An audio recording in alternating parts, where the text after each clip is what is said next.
So I guess this is part 2 where I was sucker for punishment, because the previous video, I got a lot of dislikes in it. And I get it, you know, I decided to talk about the controversial subject. And obviously, when you have strong opinions on a thing that people are divided on, you're going to get a lot of backlash. And that's fine, all right? Like, I read through the comments because I was genuinely interested in what you guys have to say. I didn't just put the video out there and then ran away. And I want to make it absolutely clear, like, the reason that I criticize EFAP is because I consider them to be the most proeminent critics on YouTube. And I consider them to be genuine. I don't consider them to be like the corporate press, the shills, which are criticizing movies, and they get payola, and they just say the correct things. No, like, I legitimately consider Mahler and the crew to be genuine criticists, and I like them, which is why I watch them. Otherwise, I wouldn't be able to criticize them if I didn't watch them, right? But I also care what you guys think, which is why I read the comments from the previous video. Because if I didn't care, I would just put the video and then run away and talk about something else. And what I want to say is that I noticed a couple of things that I want to address, right, before moving forward. So the first thing that I want to address is the Mott and Bailey argument. And it goes like this. I complain that there is too much of an expectation of realism from the Mahler and the crew. And people go, it's like, no, V, you don't understand. Like, it's not realism, it's logical consistency. And I'm like, dude, in the beginning of the video, I mentioned that logical consistency is a good thing. I think every single story should have logical consistency. Like, picking on a story for not having logical consistency is a legit criticism. Like, I genuinely believe that, right? But we're not talking about logical consistency. We're talking like about a story where the example of the Mandalorian, when one of the guys decides to take Mando and punch him in the head repeatedly, right? What does that have to do with logical consistency? That's just like one villain being stupid. Now, if you want more example, there is this video going on Twitter with a guy that's trying to use a knife. Like, this is a real case. This is a real situation. A guy that's using a knife slashing at a car window, right? Like, the guy was running on a bike. The car manages to hit him. He just falls from the bike, but he's fine. But he's really angry, so he goes to the car and tries to slash the window. Now, I guess Mahler and crew and the other critics would complain, oh, this is bad writing. This is such bad writing. Why is he not picking a rock? Why is he not stabbing the... Clearly, you need to stab the window. It's like, look, all right? If you actually be in any type of fight, in any scenario where you're fighting other people, you would realize that people don't have their high IQ when their adrenaline is rising. Like, most people do stupid shit when they're in a fight. Like, I seen a fight recently where two people were doing a fisticuff, and one guy has his pants falling down, so he tries to back up in order to pull his pants back up, but the other guy just tries to tackle him and grabs his pants, and now they're on the ground, and it's really hilarious and stupid, right? Like, my point is that if you really want to realisticalize things, people don't do the smartest decisions in a fight, and I think, like, this is what the complaint would be, is that they're not really bringing realism here. What they want is like the optimal solution that characters should take in any given situation, right? Like, they want the optimal decision. As if people in real life behave like that, if you really want to talk about realism. As if people in real life legitimately always take the optimal situation in every solution that they... Right? So that's like one of the things. But the second one is like, I noticed like some people in the comment section like legitimately wanting realism, right? And I'm thinking like, dude, if you really want realism every single time, you will never have an action scene where one guy manages to fight off against 10 assailants. Like, you can't have the action scene when the hero beats 10 other guys, right? Like someone like, I don't know, like a shooter, like a Western thing, or Xena, or, you know, like the Buffy Vampire Slayer, maybe, because she's like a little bit more powerful than the vampires. But what I'm trying to say is that if you want realism, there is no way that one guy can beat 10 others unless the villains act illogical. So if you have like a choreographed scene where one hero manages to fight off 10 people, like you get like a lot of kung fu movies like that. You get like a lot of Chinese flicks where you have like Bruce Lee fighting against 10 other guys and he's surrounded. You can't have that. You really can't, unless the villains act stupidly. Unless when you look at the choreographic scene and you watch it frame by frame and you're going, oh, why is this guy just backing up instead of attacking? Why aren't these two guys who are from behind just standing around doing this motion without attacking? That is the only way you can do it, right? But I think like these scenes, in order to look good, it has to look good when you watch it during the movie, right? Like if you watch it during the movie and you don't think about it, then it's good. But if you go frame by frame and you hyper analyze it, of course it's going to be shit.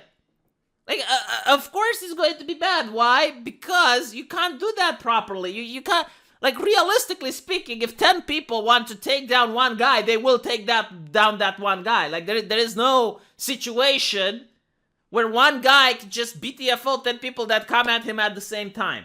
Okay? Like Batman fighting off against 20 individuals is probably not going to work in a real life scenario. Now, I just want to say something else, and you probably didn't even notice this. When you play video games like Assassin's Creed, when you play video games like Batman Arkham Asylum, when you play video games like, these types of games where you have like the parry button.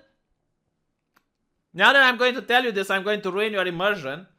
But if you notice how they act, like you get like Batman in Arkham, right? And he's supposed to fight like 30 guys. And they're all on the screen. What ends up happening is that they will just sit around Batman. They will sit around him, like they're not attacking or anything. And then one or two guys attack, and then you get to parry. But you're not attacked at the same time by all of them, right? Like this is an AI that the games developed, and I think it's from Assassin's Creed, and then it carried out to Batman, and it carried out to other games, like Shadows of Mordor and whatnot. But people don't complain about that, because it's in a video game, and you kind of make it sound like if all of the villains would attack you at the same time, there's no way you could have won.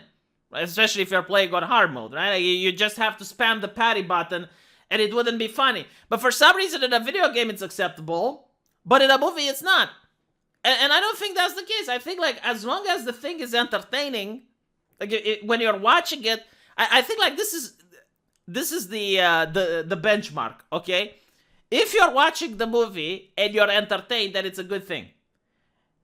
If you have to go after you watch the movie and watch it frame by frame in order to complain, then maybe it's not such a, so that's my take, all right? And I'm pretty sure like a lot of you disagree with the take, but I also think like another reason why you couldn't do a Rambo today, why you couldn't do a Xena, why you couldn't do a Buffy, why you couldn't do a Hercules today, like these old classics that existed in the past, probably why you couldn't do a Stargate if I'm thinking about it, is because now a lot of people have played video games, a lot of people spent time on YouTube, and they kind of know how guns work, they kind of get the feeling of how a fighting is supposed to be like, like they get like all this knowledge that people didn't have in the past. So now when they're looking at it, it seems unrealistic, it seems out of the ordinary, it seems exquisite, and I don't know, like, that's the thing, like, if you want too much realism, and I'm not talking about logical consistency, for fuck's sakes, don't even type that, I'm not talking about logical consistency, I'm talking about realism, alright, like, I'm talking, like, the idea of, like, some guys hanging behind the main character just, like, dancing like this, rather than attacking him at the same time. I'm talking, like, people in a fight scene not taking the optimal route, alright? If you have that, and it adds entertainment, I think it's good. Like, I don't think it's a bad thing. I don't think, like, again, I don't know if you can create a scene where one guy is facing against unsurmountable odds, and he is managing to always come up on top if the villains do the optimal thing every time. So, The Mandalorian, for example, wouldn't exist as a show. Like, what are the chances of one guy managing to survive so many battles? What is the chance of one guy managing? You can't do that. The Mandalorian, and the reason I like it personally is because I like Western movies. And a lot of the action scenes from The Mandalorians are ripped off from all the Western movies. The plot points, the battles, the action scenes, all that are ripped off from the Western movies. Those Western movies were popular at the time. They were highly popular at the time, and people enjoyed watching them, right?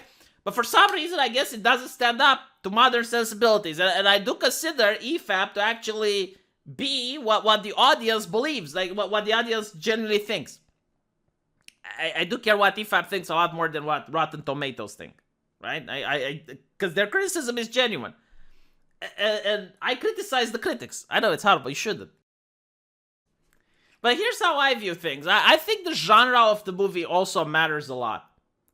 For example, if you talk about the horror thriller, like some college kids go in the woods and there's a serial killer there, and the plot is that the serial killer has managed to have like 100 people that he murdered before.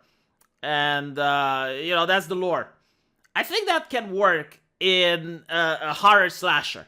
I'm willing to suspend my disbelief if it's a horror slasher. But if you're talking about a different type of movie, let's say you talk about a detective type of movie where all the focus is on how the police catches the bad guys. And, the entire thing is how the FBI manages to use forensics and stuff like that. And that's the focus of the film. I don't think that works. Because then you would question, it's like, okay, so he killed 100 people? Like, really? No one took his footprints? Like, no one made the connections? Like, no one used the forensics until then? So I think it matters on the genre of the film and if it's acceptable. So going back to the previous example that I shown, like the one with the car doing the Tarzan around the mountain. It matters on the movie, right? Like, in that scene, it's absolutely cringy, right? Because they use it in the Fast and Furious and, fine. But if it was like a comedy movie and they did it by accident, like accidentally they ran over a cliff and accidentally the wire caught around the car and accidentally that happened and it's funny and it's hilarious, I think it works. And if you disagree, well, there is the movie, what is it called? Deadpool, right? And in Deadpool, like, sure, you got like the fourth wall breaking mutant that can regenerate. But there's a scene where he's in a car crash and the car is just crashing and it's spinning around and around. And during this, he has the time to draw a picture of him, like doodling himself, decapitating a villain, and then shows it to the villain and it's like, this is you, right? That is funny. I think that scene works. I mean, yeah, it's cringy. Like, even like logically, like if you try to explain it, you can't, because every time the car spins around, even if he has regenerative abilities, he would get his bones crushed. He'd get pushed around. Like, there's no way he could be able to doodle that, right? But the reason it works is because of the genre that the movie tries to portray itself in. Even though it tries to portray itself as realistic, it's a comedy sketch. And it's making people laugh, so it's hitting the point.